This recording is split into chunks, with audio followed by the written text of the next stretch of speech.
अस्सलामुअलैकुम and welcome back to my YouTube channel. I hope कि आप सब खैरियत से होंगे। आज मैं आपके साथ शेयर कर रही हूँ मटर यखनी पुलाव की रेसिपी। आइए तो बनाना स्टार्ट करते हैं। बिस्मिल्लाहिर्रहमानिर्रहीम। 1 कप मैंने ऑयल ले लिया है, इसे गर्म कर लिया है और अब मैं इसमें ऐड कर रही हूँ 1 लार्ज साइज़ का अनियन। इसे मैंने स्लाइस में कटिंग कर लिया और इसे मैं फ्राई कर लूँगी light golden.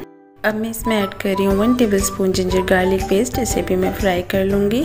Cumin seeds add कर रही हूँ 1 टेबलस्पून। सिनेमन स्टिक ऐड कर रही हूँ 2 से 3। 2 लौंग ऐड कर रही हूँ। 1 अदद ब्लैक कार्डेमम ऐड कर रही हूँ। बे लीफ ऐड करूँगी 2 से 3। 7 से 8 ग्रीन चिली ऐड कर रही हूँ। अब मैं इसमें हाफ केजी मटर और 2 अदद आलू को मैंने क्यूब्स में कटिंग कर लिया है, वो भी ऐड कर दूँगी। इसे मैं फ्राई कर लूँगी। 1.5 टेबलस्पून सॉल्ट ऐड कर रही हूँ, आप अपने टेस्ट के अकॉर्डिंग ले सकते हैं। Half tablespoon coriander powder add कर रही हूँ। 1 से 2 मिनट के लिए फ्राई कर लेंगे। अब मैं इसमें ऐड कर रही हूँ यखनी 2 बाउल। यहाँ पर मैंने 1 बाउल राइस का लिया था तो उसका डबल जो है मैं इसमें यखनी ऐड कर रही हूँ। आप सिंपल वाटर भी ले सकते हैं। यखनी से इसका टेस्ट जो है वो बहुत ही ज़बरदस्त हो जाता है। तो अब मैं इसमें ऐड कर रही हूँ 1 बादियान का फूल। 1 से 2 मिनट के लिए मैं इसे कवर करके रख दूँगी ताकि आलू जो है वो हमारे अच्छे से कुक हो जाए। और 1 से 2 मिनट हो चुके हैं तो देखिए पानी भी अच्छे से बॉयल हो चुका है। और अब मैं इसमें ऐड कर रही हूँ हाफ केजी बासमती राइस। इसे मैंने भिगो के रख दिया था आधे घंटे के लिए और इसे मैं अच्छे से मिक्स कर लूँगी एक बार।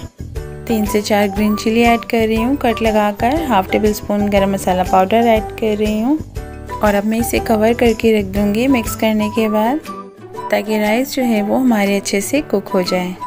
6 से 7 मिनट हो चुके हैं तो हम राइस को चेक कर लेते हैं। कवर हटा देते हैं। पानी जो है वो काफ़ी हद तक ड्राई हो चुका है। इसे एक बार मिक्स करेंगे तो यहाँ पर मैं ऐड करूँगी इसमें ड्राई मिंट लीव्स। आप फ्रेश भी ऐड कर सकते हैं, मेरे पास नहीं था तो मैंने ड्राई ऐड कर दिया है और इसे मैं कवर करके दम पे रख दूँगी 6 से 7 मिनट के लिए। फ्लेम को हमने बिल्कुल लो कर दिया है। 5 से 6 मिनट हो चुके हैं तो अब इसका हम कवर हटाते हैं। माशाल्लाह से राइस हमारे ज़बरदस्त से डन हो चुके हैं। इसे एक बार हम मिक्स कर लेते हैं और इसके बाद आपको फाइनल लुक दिखाते हैं। माशाल्लाह से ये है हमारे ज़बरदस्त से मटर यखनी पुलाव का फाइनल लुक। और इसे आप ज़रूर ट्राई करें और यखनी से इसका टेस्ट बहुत ही ज़बरदस्त होता है। आई होप कि रेसिपी आपको अच्छी लगी हो। रेसिपी अच्छी लगी हो तो इसे लाइक शेयर और मेरे चैनल को सब्सक्राइब कर दें। मिलते हैं नेक्स्ट वीडियो में एक अच्छी सी रेसिपी के साथ। दुआओं में याद रखें। अल्लाह हाफिज़। Thanks for watching.